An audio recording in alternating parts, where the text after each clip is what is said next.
Good morning students.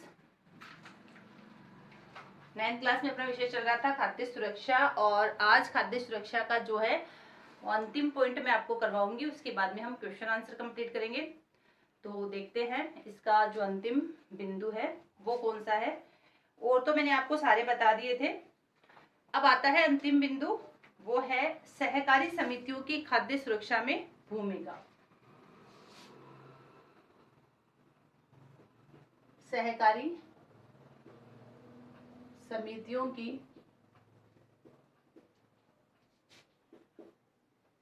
खाद्य सुरक्षा में भूमिका।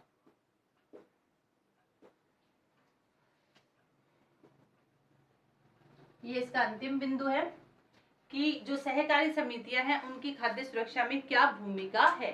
सहकारी समितियां किस प्रकार जो खाद्य सुरक्षा की भूमिका है उसमें अपना योगदान देती है और इसे किस तरह से आगे बढ़ाती है। भारत में विशेषकर देश के दक्षिण और पश्चिमी भाग में सहकारी समितियां भी खाद्य सुरक्षा में एक महत्वपूर्ण भूमिका निभा रही है। सहकारी समितियां निर्धन लोगों को खाद्यान्न की बिक्री के लिए कम कीमत वाली दुकानें खोलती है।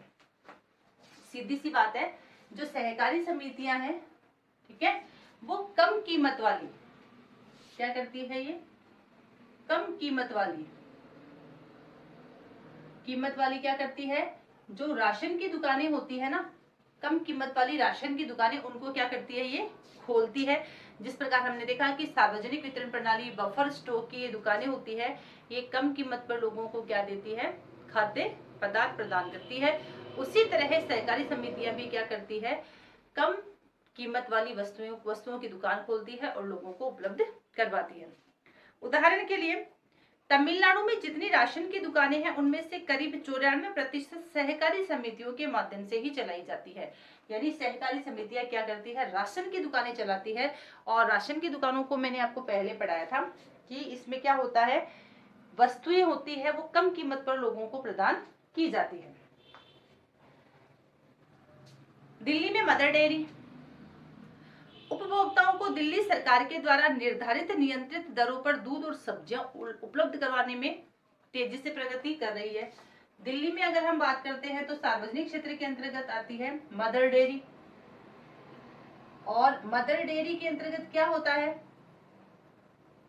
कम कीमत पर या नियंत्रित दर पर, जैसे अनावश्यक मूल्य बढ़ाया नहीं जाता है। इसमें दूध का कोई 50 रुपए किलो दे रहा है, कोई 60 दे रहा है, कोई 65 दे रहा है, कोई 40 दे रहा है, कोई 25 दे रहा है। इसमें क्या होता है मदर डेयरी के अंतर्गत कि नियंत्रित होता है दूध का मूल्य, सरकार के द्वारा नियंत्रित दर पर बेचा जाता है। और इसमें क्या प्रदान किया जाता है, दूध और वह सब्जियां। इसमें दूध और सब्जियां क्या की जाती है, लोगों को प्रदान की जाती है, लोगों को बेची जाती है। ये चीजें आपको क्यों बताई जा रही है, क्योंकि सहकारी जो समितियां हैं वो किस तरह से खाद्य सुरक्षा में भूमिका निभाती है। तो दिल्ली में हमने किसकी बात करी, मदर डेयरी की बात करी। गुजरात में दूध और दूध उत्पादकों में अमूल और सफल सहकारी समितियों का उदाहरण, जैसे अमूल दूध है तो अमूल दूध भी क्या करता है, अच्छी किस्म का, अच्छी क्वालिटी का और सस्ती कीमत पर लोगों को गुजरात में दूध उपलब्ध करवा रहा है। इसने देश में श्वेत क्रांति ला दी है, यानी दूध की क्रांति, कमी नहीं है दूध की। देश के विभिन्न भागों में कार्यरत सहकारी समितियों की अनेक उदाहरण हैं जिन्होंने समाज के विभिन्न वर्गों के लिए खाद्य सुरक्षा सुनिश्चित करवाई है। इसी तरह महाराष्ट्र में एकेडमी ऑफ डेवलपमेंट साइंस ने विभिन्न क्षेत्रों में अनाज बैंकों की स्थापना के लिए गैर सरकारी संगठनों के नेटवर्क से सहायता की है। एडीएस गैरकानूनी संगठनों के लिए खाद्य सुरक्षा के विषय में प्रशिक्षण और क्षमता निर्माण कार्यक्रम संचालित करती है। अनाज बैंक अब धीरे धीरे महाराष्ट्र के विभिन्न भागों में खुलते जा रहे हैं। अनाज बैंकों की स्थापना गैर सरकारी संगठनों के माध्यम से उन्हें फैलाने और खाद्य सुरक्षा पर सरकार की नीति को प्रभावित करने में एडीएस की कोशिश रंग ला रही है। एडीएस अनाज बैंक कार्यक्रम को एक सफल और एक नए प्रकार के खाद्य सुरक्षा कार्यक्रम के रूप में स्वीकृति मिली है। ये हो गया यहाँ पर, यानी आपको मैंने समझा दिया है। अब मैं इस जो पार्ट हम लोगों ने खाद्य सुरक्षा पढ़ा है, काफी लंबा चला है ये पार्ट, बहुत अच्छे अच्छे टॉपिक्स बीच में आए हैं। इसके सारांश में इसका आपको समझा रही हूँ कि इसका सारांश क्या है। हम लोगों ने अब तक ये जो पार्ट पढ़ा है इसका उद्देश्य क्या रहा है किसी देश की खाद्य सुरक्षा तब सुनिश्चित होती है जब सभी नागरिकों को पोषक भोजन उपलब्ध होता है। यानी देश में खाद्य सुरक्षा को कब सुनिश्चित किया जाता है, जब प्रत्येक व्यक्ति को पोषक भोजन जो है वो समय पर अनिवार्य रूप से उपलब्ध हो जाए। सभी व्यक्तियों के पास स्वीकार्य गुणवत्ता के खाद्य खरीदने की सामर्थ्य होती है, यानी हर व्यक्ति पोषक भोजन को खरीद सके इतनी उनकी क्षमता होती है, तब खाद्य सुरक्षा सुनिश्चित होती है। और भोजन तक पहुंचने में कोई अवरोध नहीं होता और उस भोजन को प्राप्त करने में कोई रुकावट उनके बीच में ना आए। निर्धनता रेखा से नीचे रह रहे लोग खाद्य की दृष्टि से सदैव ही असुरक्षित रहते हैं। जो निर्धन होते हैं, गरीब होते हैं, उनके पास खाद्य सुरक्षा समय पर नहीं पहुंचती है तो वो असुरक्षित रहते हैं। ये हमने भी पढ़ा था, ये बीच में पॉइंट भी आया था, ये हम सारांश पढ़ रहे हैं इसका। संपन्न लोग भी आपदाओं के समय खाद्य की दृष्टि से असुरक्षित हो सकते हैं। ऐसी बात नहीं कि निर्धन लोगों के पास खाद्य सुरक्षा की खाद्य जो सुरक्षा है वो असुरक्षित है। कई बार संपन्न लोगों के पास भी इस तरह की असुरक्षा पड़ सकती है। यद्यपि भारत में लोगों का एक बड़ा वर्ग खाद्य और पोषक तत्वों की असुरक्षा से ग्रस्त है। सबसे अधिक प्रभावित समूह ग्रामीण क्षेत्रों में, यानी खाद्य असुरक्षा से सबसे ज्यादा प्रभावित कौन होते हैं, ये भी टॉपिक हमने पढ़ा था कि ग्रामीण क्षेत्र के जो किसान है, अनियत श्रमिक है, वो लोग क्या होते हैं, अनुसूचित जाति जनजाति के जो लोग हैं वो सबसे ज्यादा प्रभावित होते हैं खाद्य असुरक्षा से। देश के कुछ देशों में खाद्य की दृष्टि से असुरक्षित लोगों की बड़ी संख्या तुलनात्मक रूप से ज्यादा है। जैसे आर्थिक रूप से पिछड़े राज्यों में जहां बहुत अधिक गरीबी है, जनजाति वाले व दूरस्थ क्षेत्रों में और ऐसे क्षेत्रों में जहां प्राकृतिक आपदाएं आती रहती है, जैसे बिहार है तो वहां पर प्राकृतिक आपदा जैसे बाढ़ आती रहती है, वहां पर खाद्य असुरक्षा से जो ग्रस्त लोग हैं उनको ज्यादा है संख्या में। ठीक है, ऐसे जहां पर प्राकृतिक आपदाएं आती रहती है वहां पर खाद्य सुरक्षा से वंचित लोग ज्यादा मिलेंगे। सरकार के सभी वर्गों के लिए खाद्य सुरक्षा उपलब्ध करवाने के लिए सरकार के द्वारा 2 व्यवस्थाएं की गई थी, वो हमने पढ़ी थी, सार्वजनिक वितरण प्रणाली और बफर स्टॉक। सार्वजनिक वितरण प्रणाली के अंतर्गत कई निर्धनता उन्मूलन कार्यक्रम भी शुरू किए गए थे, वो भी आपको बता दिए गए, जिनमें खाद्य सुरक्षा का घटक भी शामिल था। इनमें से कुछ कार्यक्रम है एकीकृत बाल विकास सेवाएं, काम के बदले अनाज बताया दिया था मैंने आपको, दोपहर का भोजन, अंत्योदय अन्न योजना। खाद्य सुरक्षा उपलब्ध करवाने में सरकार की भूमिका के अतिरिक्त जो सहकारी समितियां और गैर सरकारी संगठन है वो भी इस दिशा में क्या करें, तेजी से काम करें, यानी सरकार का सहयोग दे रहे हैं। और जो सहकारी समितियां व गैर सरकारी संगठन है वो भी इस क्षेत्र में काफी भूमिका निभा रहे हैं। जैसे इस कोरोना काल में हमने देखा था कि सरकार के द्वारा लोगों को भोज्य सामग्री उपलब्ध करवाई गई थी, निःशुल्क उपलब्ध करवाई गई थी। लेकिन इसके साथ साथ एक पॉइंट और देखा हम लोगों ने कि जो सहकारी समितियां हैं या जो गैर सरकारी संगठन है जो सरकार के अंतर्गत नहीं आते, उन लोगों का भी काफी योगदान रहा था और रहा है। काफी लोगों ने यहाँ पर जगह जगह शिविर लगाए थे, लोगों को घर बैठे उनके घरों में जा जाकर भोजन सामग्री और जो राशन का सामान है उनके पैकेट्स बांटे थे, ये भी हम लोगों ने देखा था। लोगों को जितनी हो सके मदद की गई थी, बना हुआ पका भोजन भी दिया था, कच्ची जो खाद्य सामग्री है वो भी उन लोगों को प्रदान की थी। ये है क्या, ये जो उदाहरण अपने पास आए इस प्राकृतिक आपदा महामारी के टाइम जो आ रहा है, ये उदाहरण अपने सामने कि सरकार तो सजग है ही है और सरकार के साथ साथ जो अन्य गैर सरकारी संगठन है जिन्होंने अपने संगठन बना रखे हैं, सहकारी समितियां हैं, वो भी क्षेत्र में आकर लोगों की ये जो खाद्य सुरक्षा है इसको बढ़ा रही है और लोगों को उपलब्ध करवा रही है पोषक भोजन। इसके साथ हमने देखा था कि लोगों के द्वारा जो काफी फंड भी सरकार को, पैसे भी सरकार को दिए गए थे ताकि लोगों को किसी प्रकार की खाद्य सुरक्षा से वंचित न होना पड़े। तो ये वो सारी चीजें हैं ना जो हम लोगों के वर्तमान में अपने पास एक उदाहरण मिला है अपने को बहुत बड़ा, वो इसी से संबंधित है, खाद्य सुरक्षा से संबंधित ही है। और इस तरह से ये खाद्य सुरक्षा वाला जो चैप्टर था अपना यहाँ पर कंप्लीट होता है। अब हम क्वेश्चन आंसर करते हैं इसके, यानी इसके प्रश्न उत्तर हम करते हैं। तो मैं आपको इसके प्रश्न उत्तर यहाँ पर करवा रही हूँ, आपको खुद साथ साथ पहले जो पॉइंट्स आ गए ना वो आपको अगर बीच में आएंगे तो मैं जरूरत पड़ेगी तो वो करवा दूंगी, लेकिन अर्थशास्त्र का ये लास्ट जो टॉपिक था ये किताब पूरी हो गई है यहाँ पर। और आगे आने वाली कक्षा में हम लोग भूगोल पढ़ेंगे, समकालीन भारत फर्स्ट, क्योंकि समकालीन भारत सेकंड आपके 10th क्लास में आएगी, तो समकालीन भारत पढ़ेंगे। आपके पास अगर कोर्स नहीं है तो आगे जैसे ही ये इसके प्रश्न उत्तर कंप्लीट होते हैं उसका हमें अध्ययन करना है, तो वो आप अपने पास तैयार रखें ताकि किसी प्रकार की आपको दिक्कत नहीं आए। चलिए इसके प्रश्न उत्तर मैं आपको करवा रही हूँ।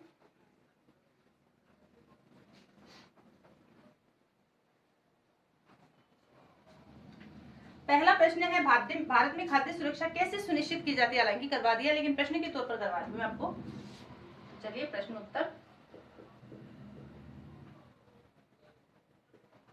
पहला प्रश्न है भारत में खाद्य सुरक्षा कैसे सुनिश्चित की जाती है।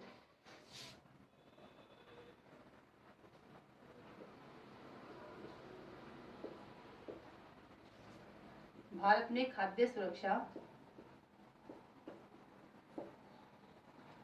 कैसे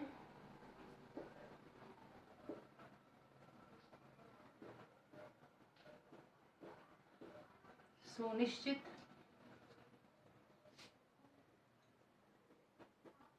की जाती है।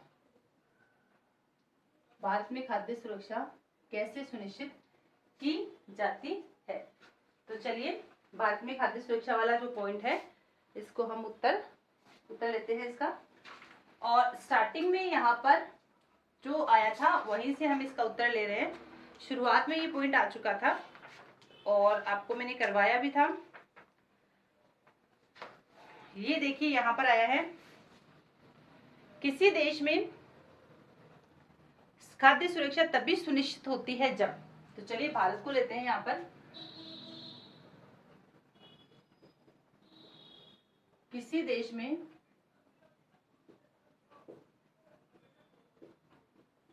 खाद्य सुरक्षा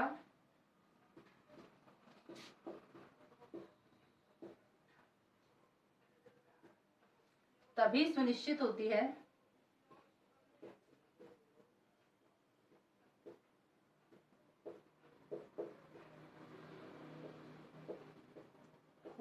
जब। इसके पॉइंट्स निकालेंगे हम कि कब। पहला, सभी लोगों के लिए पर्याप्त खाद्य उपलब्ध हो। सभी लोगों के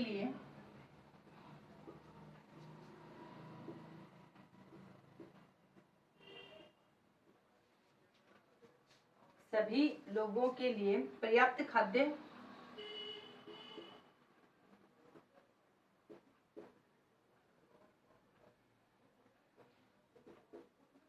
उपलब्ध हो। फर्स्ट पॉइंट आता है इसका। सेकंड पॉइंट देखिए इसका क्या था, ये आ चुका था लेकिन अभी प्रश्न के रूप में कर रहे हैं। सभी लोगों के पास स्वीकार्य गुणवत्ता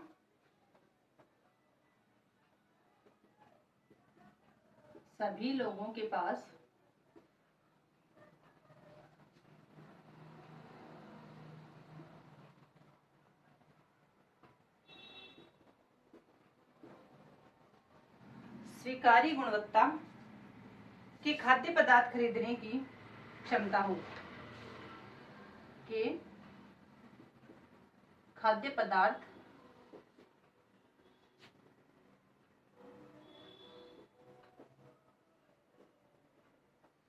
खरीदने की क्षमता हो।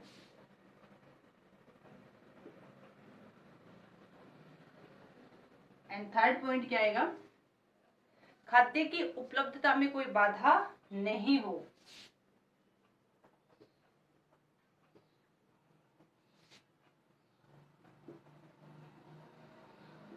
उपलब्धता में कोई बाधा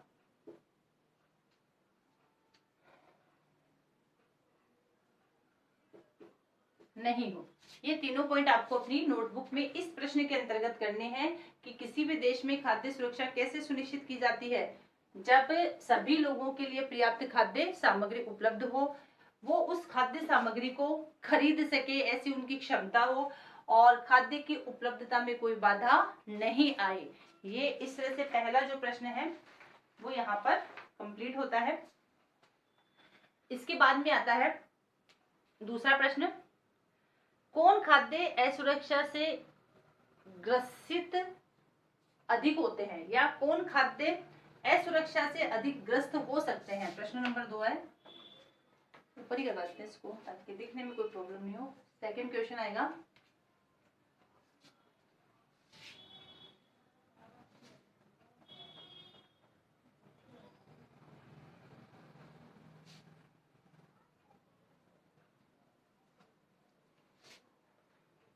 दूसरा प्रश्न देखिए क्या है,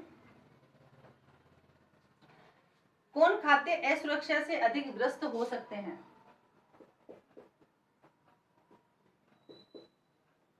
कौन खाद्य, कौन लोग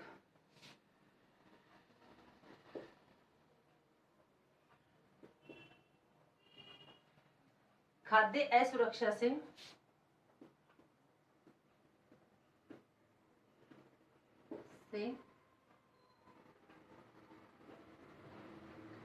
अधिक ग्रस्त हो सकते हैं?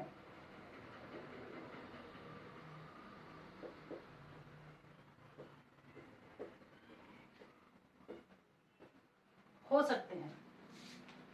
तो अब देखिए इसके अंतर्गत ये पॉइंट आया था अपना पेज नंबर 43 पर है, खाद्य असुरक्षित लोग कौन है? ये तो इसको हम करते हैं उत्तर के रूप में।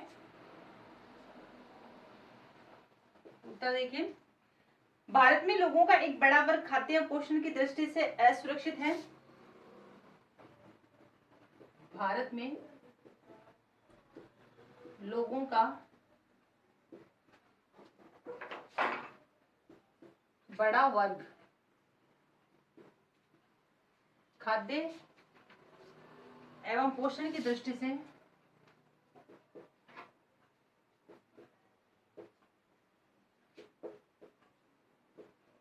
पोषण की दृष्टि से असुरक्षित है।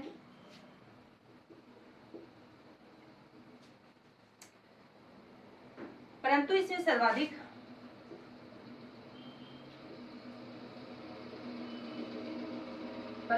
सर्वाधिक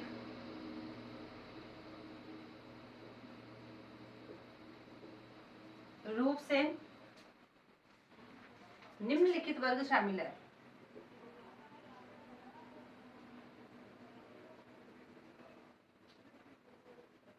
वर्ग शामिल है। कौन कौन से वर्ग है देखिए इसमें, भूमिहीन, इसमें आता है भूमिहीन जो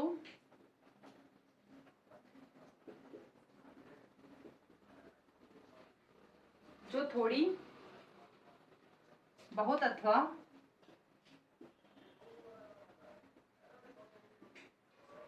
अथवा नगण्य भूमि पर निर्भर है।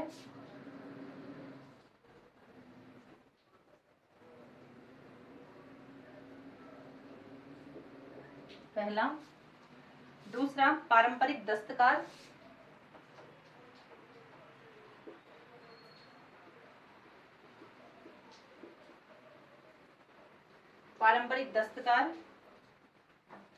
पारंपरिक सेवाएं प्रदान करने वाले लोग,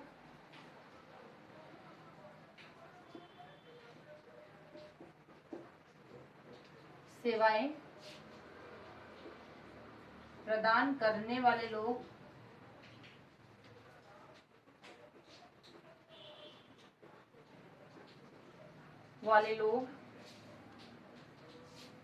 अपना छोटा काम करने वाले कारीगर, निराश्रित और भिखारी, छोटा मोटा काम करने वाले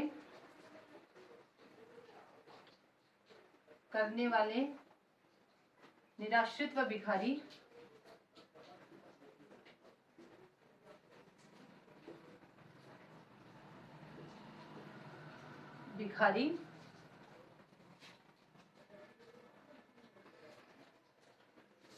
अवैतनिक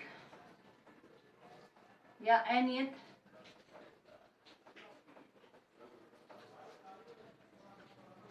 शहरी मजदूर,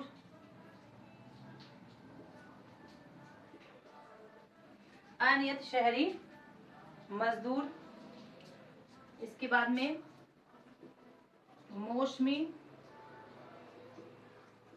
बेरोजगार व प्रच्छन्न बेरोजगार।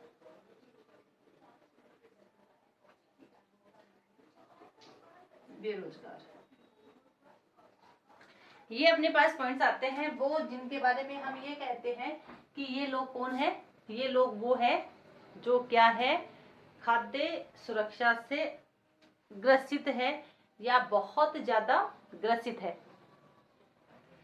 एक बार मैं आपको थोड़ा सा इसको वापस क्लियर करवा देती हूँ कि हमें क्या बताना था कि कौन लोग खाद्य असुरक्षा से अधिक ग्रस्त हो सकते हैं। तो भारत में लोगों का बहुत बड़ा वर्ग है जो खाद्य एवं पोषण की दृष्टि से क्या है, असुरक्षित है। और इनमें सबसे ज्यादा कौन से लोग शामिल हैं? पहले वो भूमिहीन जिनके पास थोड़ी बहुत भूमि है, पारंपरिक दस्तकार जो पारंपरिक सेवाएं प्रदान करने वाले लोग हैं, छोटा मोटा काम करने वाले निराश्रित व भिखारी जो अपना दैनिक कार्य करके अपना भरण पोषण करते हैं, अनियत श्रमिक, अनियत शहरी मजदूर, मौसमी बेरोजगार व प्रच्छन्न बेरोजगार इसके अंतर्गत शामिल किए जाते हैं। इसके बाद में देखिए, ये वैसे तो सारे पॉइंट्स आ चुके थे। भारत में कौन से राज्य खाद्य असुरक्षा से अधिक ग्रस्त है? तो ये भी बहुत महत्वपूर्ण पॉइंट है कि भारत में कौन से लोग खाद्य असुरक्षा से ग्रसित है। यहाँ तो लोगों को पूछा है, अब राज्य पूछ रहे हैं कि कौन कौन से ऐसे राज्य हैं जो इसके अंतर्गत शामिल किए जाते हैं।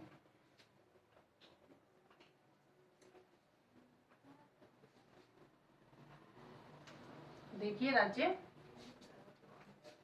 भारत में कौन से राज्य हैं जो, तीसरा प्रश्न, भारत में कौन से राज्य है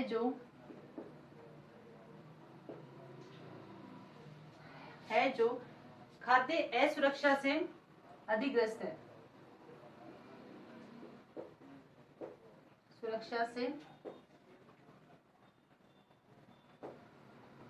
अधिक ग्रस्त है।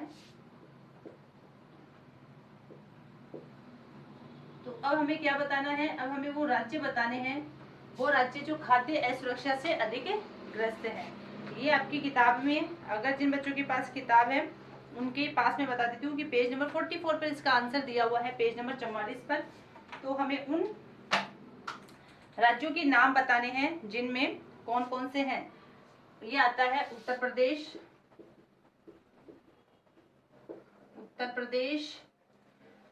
पूर्वी और पश्चिमी, पूर्वी हिस्से, पूर्वी और दक्षिण पूर्वी हिस्से,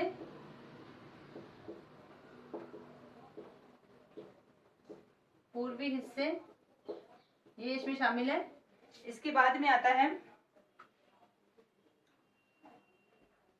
बिहार, झारखंड, उड़ीसा, बिहार, फिर आता है झारखंड, फिर आता है आपका उड़ीसा। आपको इनको क्रम से ही लिखना है, लाइन में ही पूरा लिखना है। फिर आता है पश्चिमी बंगाल, पश्चिमी बंगाल, फिर आपका आता है छत्तीसगढ़, मध्य प्रदेश और महाराष्ट्र, छत्तीसगढ़, मध्य प्रदेश व महाराष्ट्र, महाराष्ट्र। खाद्य असुरक्षा से, खाद्य असुरक्षा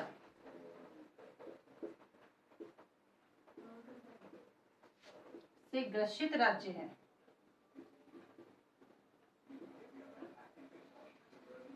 इस तरह से हमने 3 प्रश्न अपने कंप्लीट कर लिए हैं। आगे आने वाली कक्षा में हम इसके आगे आने वाले जो प्रश्न हैं उनका हम उनको पूर्ण करेंगे। ये प्रश्न उत्तर आपको अपनी नोटबुक में करने हैं। और इसके साथ साथ आपको आगे जो मैं किताब करवाऊंगी समकालीन भारत, उस किताब को भी अपने पास रखना है। आगे आने वाली कक्षा में हम इसके जितने बच्चे भी हैं उन सबका अध्ययन करेंगे।